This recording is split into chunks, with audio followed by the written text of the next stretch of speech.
Have you ever witnessed an act of cruelty that stopped you in your tracks?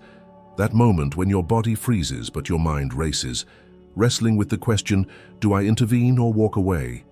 Prepare yourself for a powerful story of courage, compassion, and standing up for those who cannot defend themselves. A reminder that sometimes one person's refusal to remain silent can change everything. The summer heat in downtown Chicago was oppressive that July afternoon. The kind of stifling humidity that seemed to press down from above and radiate up from the concrete simultaneously. Mark Davis, a 34-year-old high school English teacher enjoying the first week of his summer break, wiped sweat from his brow as he made his way down Michigan Avenue, mentally listing errands he needed to complete before meeting friends for dinner later that evening. The city moved around him in its familiar rhythm, tourists consulting maps and taking photos, business people hurrying between meetings, street vendors calling out to passers-by, the everyday symphony of urban life that normally faded into background noise for locals like Mark. He was waiting at a crosswalk, scrolling mindlessly through emails on his phone, when the sharp yelp cut through the ambient city sounds like a knife, instantly commanding his attention. Across the intersection, a man in his 40s with a perpetual scowl and expensive shoes was walking an impossibly small puppy, a brown and white spotted creature that couldn't have been more than 8 weeks old, its tiny legs struggling to keep pace with the man's impatient stride. As Mark watched, the puppy stopped, apparently exhausted by the effort of the walk in the scorching heat, sitting down on the sidewalk with the distinctive stubbornness of a young animal that had reached its limit. The man's reaction was as sudden as it was shocking. Without hesitation, he drew back his foot and kicked the puppy with enough force to send the tiny body skidding across the concrete like a furry football. The puppy's cry of pain was heartbreaking in its childlike vulnerability, a sound so filled with confusion and betrayal that several nearby pedestrians turned in alarm, their expressions shifting from curiosity to horror as they registered what had happened. "Keep moving, you worthless mutt," the man growled, yanking the leash with unnecessary force as the puppy struggled to stand on trembling legs, clearly disoriented from the impact. No one moved to intervene. The horrified onlookers quickly averted their eyes, continuing on their paths with quickened steps, their discomfort evident but insufficient to prompt action in a city where minding one's own business was practically a survival skill. Mark felt the crosswalk signal change, felt his feet carrying him forward automatically, while his mind remained frozen on the scene unfolding across the street. He'd always considered himself a decent person. He donated to charities, volunteered at a literacy program, taught his students about empathy and social responsibility. But in this moment, facing a real-time moral test, he felt the powerful pull of urban anonymity, the temptation to be just another passerby who witnessed something unpleasant but kept walking. Something about the puppy's confused suffering broke through that instinct for self-preservation. Perhaps it was the teacher in him, accustomed to protecting the vulnerable, or maybe just basic human decency finally overriding social conditioning. Whatever the catalyst, Mark found himself changing course, crossing against the light despite honking horns, moving with determined strides toward the man who was now dragging the limping puppy along the sidewalk with obvious irritation. "Excuse me," Mark called, his voice steadier than he felt inside, where adrenaline had set his heart racing.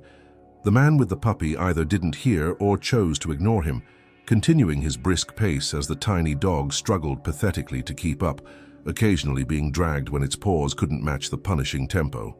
"Sir, I need to speak with you about your dog," Mark tried again, louder this time, closing the distance between them with quickened steps. The man turned, his expression a mixture of annoyance and challenge, sizing Mark up with a dismissive glance that suggested he was accustomed to intimidating others into compliance. "Mind your own business," he said flatly, already turning away, clearly expecting the confrontation to end there. Most people backed down when met with direct hostility, especially in unpredictable urban encounters where the potential for escalation loomed large.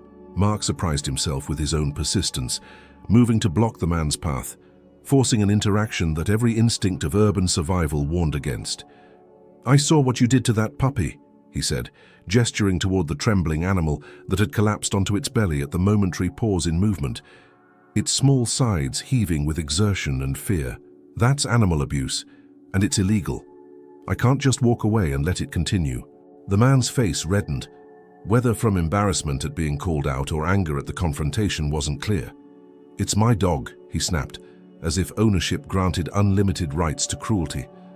"I paid good money for this purebred, and it needs to learn to behave. You've got no right to tell me how to train my property." The word property landed with deliberate emphasis, a worldview expressed in a single term that made Mark's stomach turn.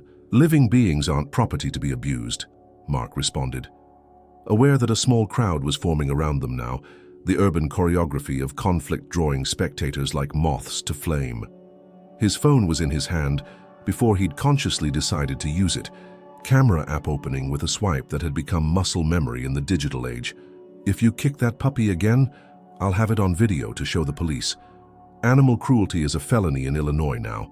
The man's expression shifted subtly, calculation replacing belligerence as he glanced around at the gathering witnesses, at the phone pointed in his direction, at the changing social dynamics of a situation that had suddenly become more complicated than a private moment of cruelty.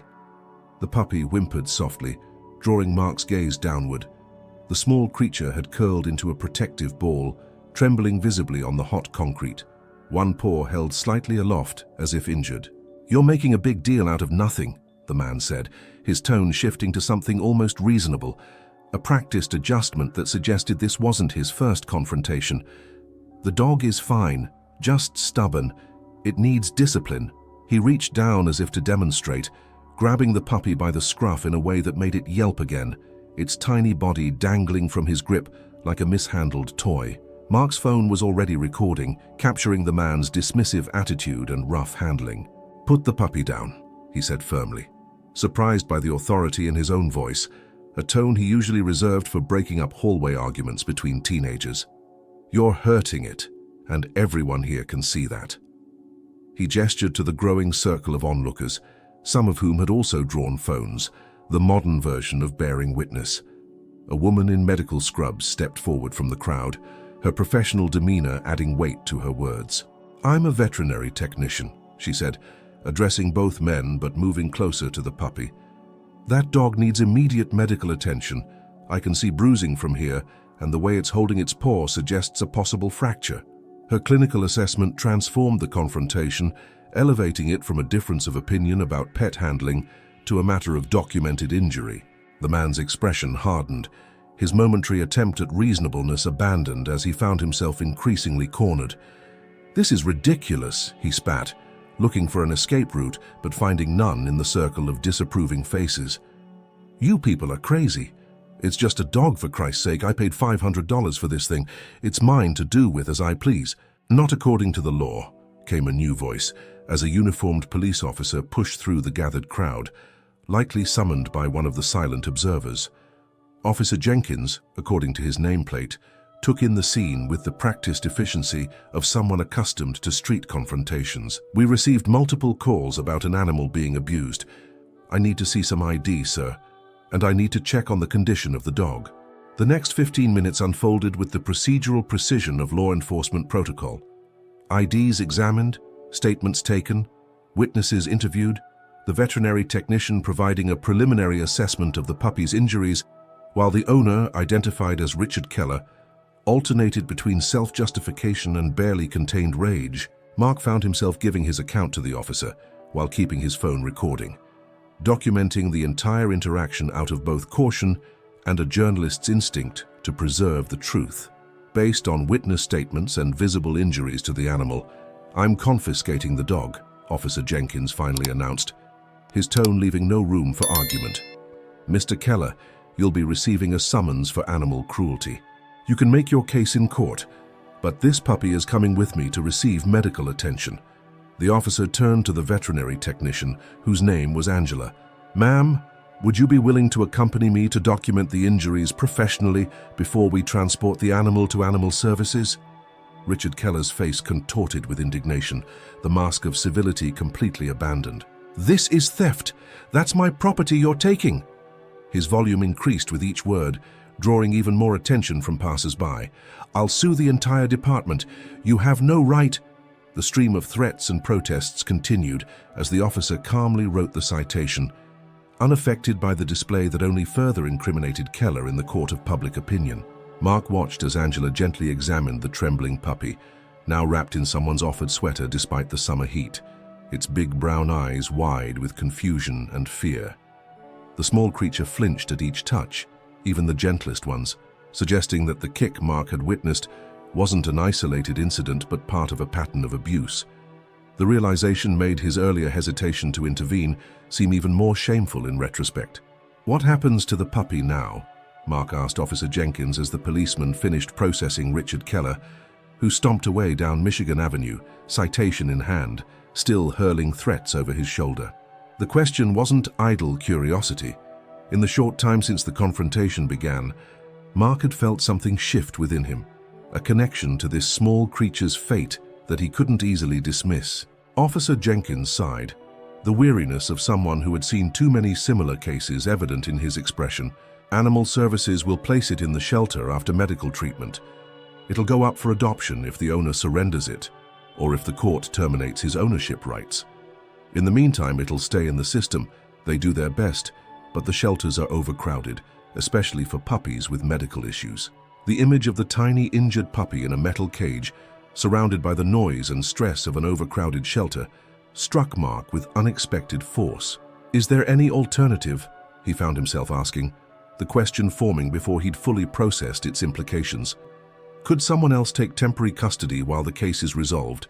Someone who would ensure it gets proper medical care and a safe environment to recover in? "There's a foster program," Angela the vet tech interjected, still cradling the puppy, who had finally stopped trembling and now lay exhausted in the makeshift nest of the borrowed sweater. "I work with it sometimes through my clinic. Given the medical needs and the high-profile nature of this case," she gestured to the crowd, many still recording with their phones, "they might consider an emergency foster placement rather than the shelter, especially if someone steps up immediately." Mark felt 36 pairs of eyes turned toward him simultaneously, the unspoken question hanging in the air. Having started this intervention, would he see it through to its logical conclusion? His mind raced through practical objections: his small apartment, his lack of experience with dogs, his plans for the summer break that hadn't included caring for an injured puppy. Yet underneath these concerns ran a stronger current, a sense of responsibility that had awakened the moment he decided not to walk past suffering. "I could foster," Mark heard himself say, the words emerging with a certainty that surprised him. "I'm a teacher, so I'm off for the summer. I have the time and resources to make sure it gets proper care."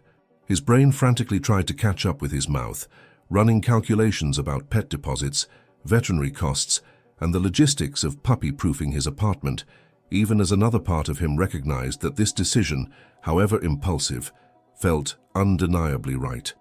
The next 24 hours passed in a whirlwind of forms, evaluations, and crash courses in animal care.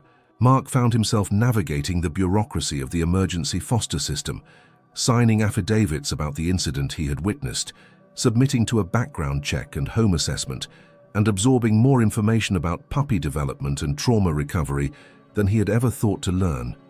Through it all, a sense of purpose carried him forward, eclipsing any doubts about the spontaneous commitment he had made. "He's lucky you intervened when you did, Doctor," Martinez told Mark at the veterinary clinic, where Animal Services had taken the puppy for treatment. The X-rays displayed on the lightboard told a sobering story: a hairline fracture in the right front leg, bruised ribs, and evidence of older, partially healed injuries that suggested the abuse had been ongoing. "We're putting a small cast on the leg, but the psychological trauma may take longer to heal than the physical injuries." The puppy, tentatively named Chance by the clinic staff, watched Mark with cautious eyes from the examination table, neither seeking contact nor rejecting it, a neutral wariness that Dr. Martinez explained was common in abused animals. "He's not aggressive or completely shut down, which are good signs," the veterinarian continued, gently stroking the puppy's back to demonstrate. "He's still willing to assess new humans individually, rather than assuming everyone will hurt him."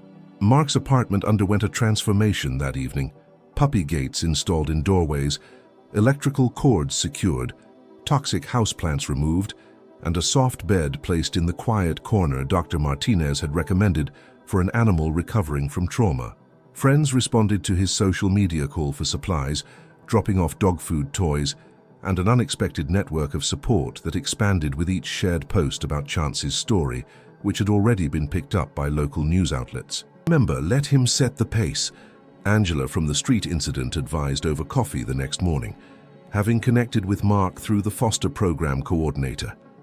As a volunteer trainer for the rehabilitation of abused animals, she had offered to provide ongoing guidance throughout Chance's recovery. Don't force interaction or affection. Create consistency, establish gentle boundaries, and give him space to discover that humans can be safe. Mark's first night with Chance was a study in patience and restraint.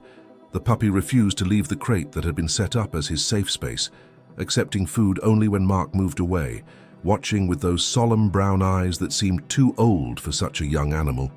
Mark sat on the floor nearby, reading student essays aloud in a soft voice, a technique Angela had suggested to create connection without pressure, allowing Chance to grow accustomed to his presence and voice.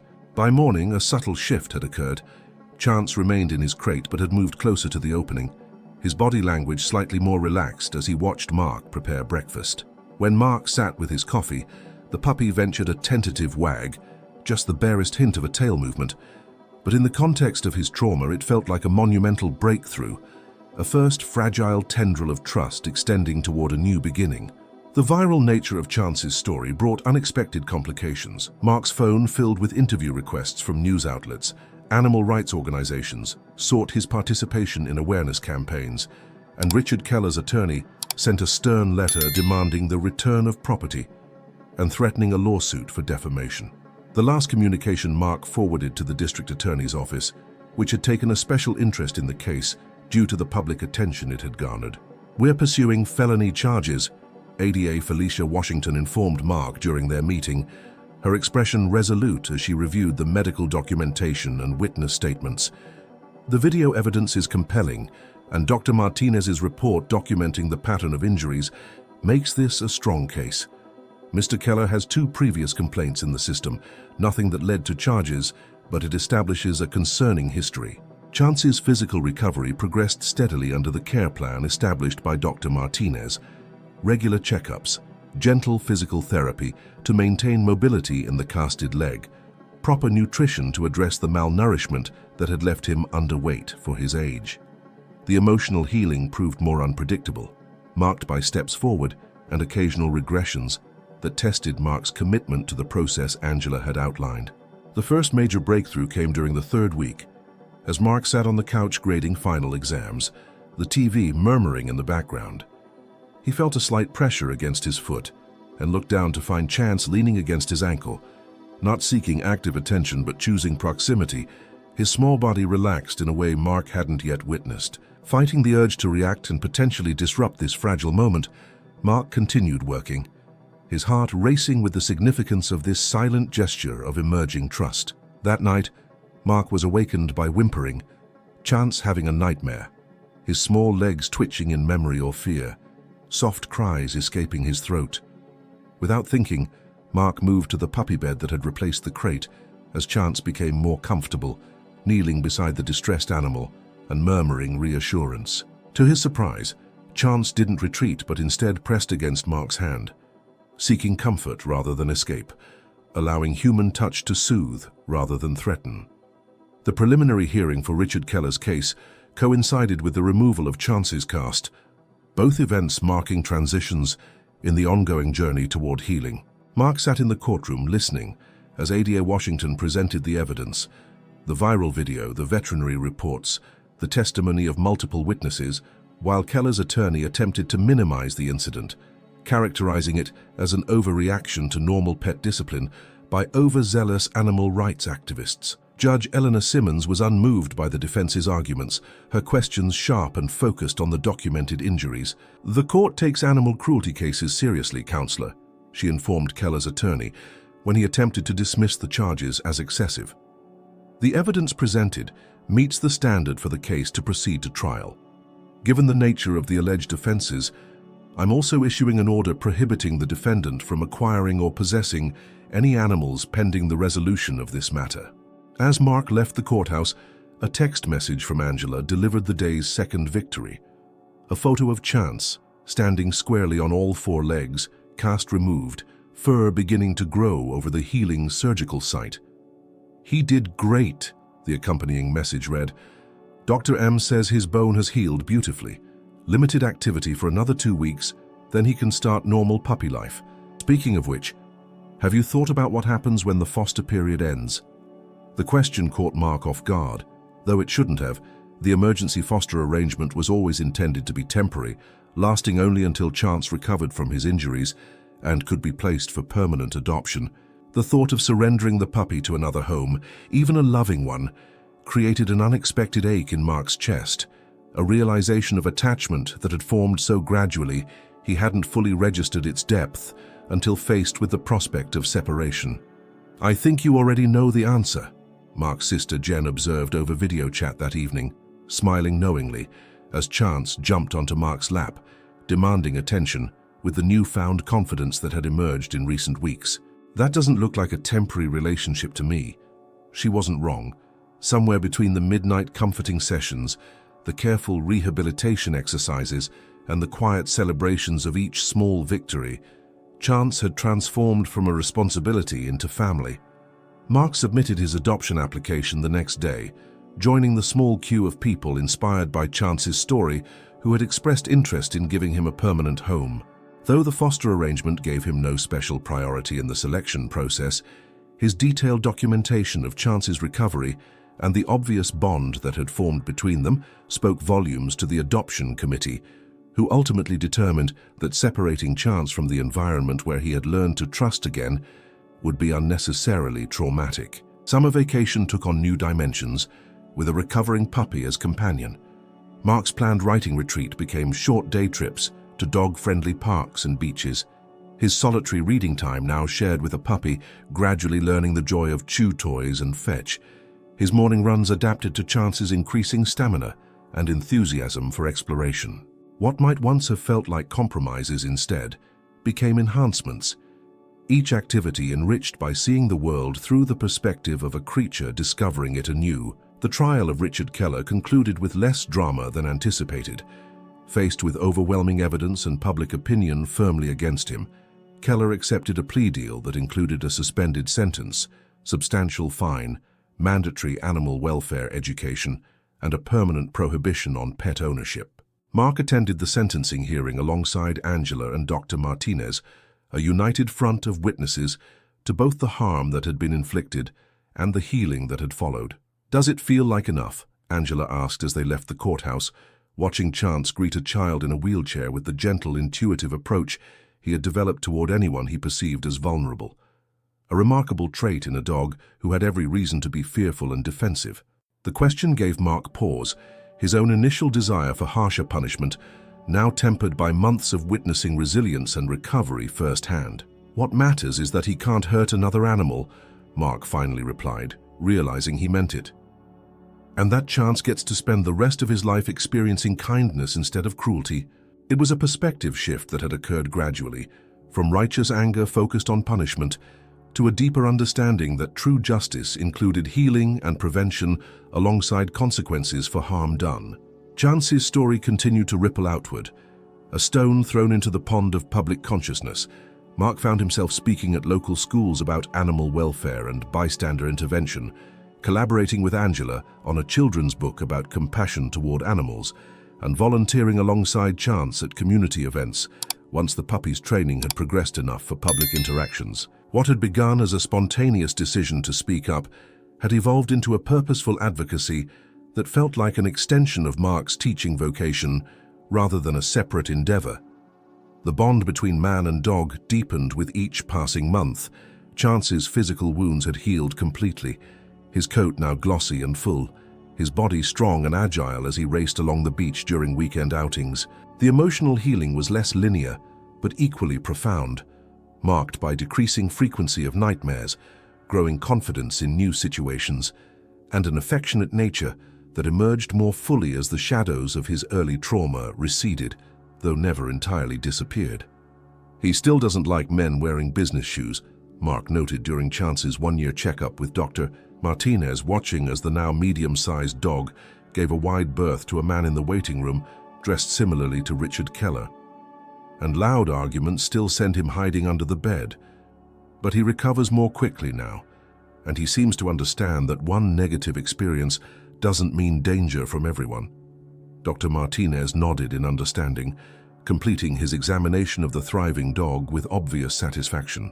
"That's actually healthy caution, not necessarily trauma response," he explained, rewarding Chance with a treat that was accepted with gentle politeness rather than the frantic grabbing typical of formerly starved animals. He's assessing situations and making judgments based on specific cues, not generalizing fear to all humans or environments. That's remarkable progress for a dog with his history. The most unexpected development emerged when Mark returned to teaching that fall. Chance, now certified as a therapy dog thanks to Angela's training guidance, accompanied him to school 3 days a week as part of a pilot program integrating animals into educational settings. The former abuse victim found his calling working with students struggling with emotional regulation, reading difficulties, and social anxiety. His intuitive gentleness and patience, creating connections where human interventions had fallen short. Principal Jacobs, initially skeptical of the proposal, became Chance's most vocal advocate after witnessing his impact on the school's most vulnerable students. "There's something about his presence that reaches kids in a different way," she observed, watching as a previously non-verbal student read aloud to the attentive dog. "It's like they sense he understands struggle, that he's been through hard things too. They trust him in a way they don't automatically trust adults." Chance's life settled into a rhythm of purpose and contentment. Weekdays divided between school visits and rest time at home, weekends filled with hikes and play dates at the dog park, where he had gradually learned to interact with other dogs without fear, evenings spent sprawled across Mark's lap as he graded papers or planned lessons. The transformation from the terrified puppy in that first viral video to the confident, balanced dog he had become seemed nothing short of miraculous to those who had witnessed the journey. "You know what amazes me most?" Mark commented to Angela during one of their now regular coffee meetups, watching as Chance charmed an elderly couple at the next table with his gentle demeanor and soulful eyes. "It's not just that he survived or recovered, but that he still loves so openly, still approaches the world with curiosity instead of suspicion. After everything he experienced, he chose trust over fear, connection over isolation." Angela smiled, reaching down to scratch Chance's favorite spot behind his ears, receiving a contented sigh in response. "Dogs live in the present more than we do," she observed. "But don't underestimate your role in this.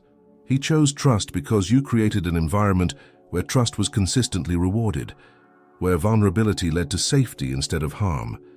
That's the gift you gave him, the chance to become his true self instead of being defined by his worst experiences." 2 years to the day after Mark witnessed that fateful kick on Michigan Avenue, he sat on the grass in Grant Park, watching Chance demonstrate impressive restraint as children from the summer reading program took turns offering him treats and gentle pets. The dog's patient eyes, warm brown pools of attentiveness, followed each child's movements with the calm assurance of an animal secure in himself and his surroundings, a striking contrast to the frightened puppy he had once been. "He's a natural teacher," observed Ms. Reynolds, the librarian who had invited Mark and Chance to participate in the program after hearing about their work at the school. She smiled as a particularly shy child approached the dog with tentative movements, only to be met with Chance's gentle encouragement, a subtle lowering of his head, a soft wag of his tail, an invitation without pressure that allowed the child to engage at her own pace. "He seems to know exactly what each kid needs from him." The observation struck Mark as profoundly true. Chance had developed an almost uncanny ability to adapt his behavior to the emotional needs of the humans around him, offering exuberant playfulness with confident children, gentle stillness with anxious ones, and patient persistence with those who needed more time to trust. It was as if his own experience of trauma had given him a unique sensitivity to the emotional weather of others. A gift born from suffering, transformed into connection. In the months following Richard Keller's sentencing, Mark had received occasional updates from ADA Washington. Keller had completed his mandatory animal welfare education, paid his fine, and according to his probation officer, shown what appeared to be genuine remorse as the consequences of his actions fully registered. Mark found himself hoping the transformation was sincere, that the ripple effects of that moment of cruelty might include not just Chance's journey to healing, but Keller's own path toward greater compassion. The advocacy work that had begun almost accidentally had expanded in ways Mark never anticipated. He now co-chaired a committee working with the city council on strengthening animal welfare ordinances, collaborated with local shelters on educational outreach, and had recently been approached about turning his and Angela's children's book into a series focused on empathy toward animals. What had started as one spontaneous decision to speak up had blossomed into a secondary vocation that complemented his teaching career rather than competing with it.